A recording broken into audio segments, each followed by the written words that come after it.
الآن الفريق الوحيد، كل الفرق تعادلت، كل الفرق صار لها حظ في التعادل. الآن الموينع إلى البيشي يمر ريان يمر ريان، الخطورة موجودة والمرمى خالي، ولكن الكرة تتخلص وركلة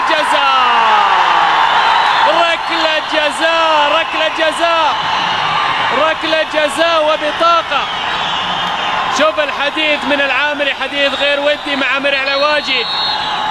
إذن ركلة جزاء وبطاقة للعامري، بطاقة صفراء للعامري، والاحتجاج غير مبرر. القرار أخذ وانتهى، وبالتالي الآن ركلة جزاء. عبد الرحمن البيشي هل يسجل أول هدف له هذا الموسم بعد عودته من الإصابة؟ عبد الرحمن البيشي في مواجهة سالم عسيري هو الذي تصدى لأكثر من ركلة جزاء.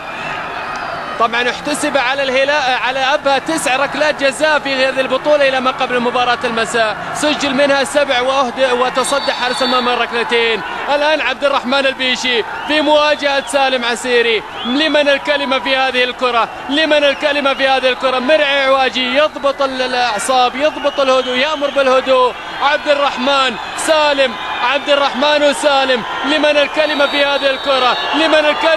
جول العالمي. إذا دورة الغضب النصراوية تعيد الآمال، وأيضا تسحق الآمال الأباوية ب3 نقاط. تأتي بالتعديل عن طريق عبد الرحمن البيشي ينفذ كرة جزائية بطريقة مثالية. الجزائية رقم 60 في المسابقة. هذه هي الإعادة بركلة الجزاء. هي الفودة سيعطينا راية بكل حيادية في شوط ثاني جميل. إذن عبد الرحمن البيشي يعادل الكفة.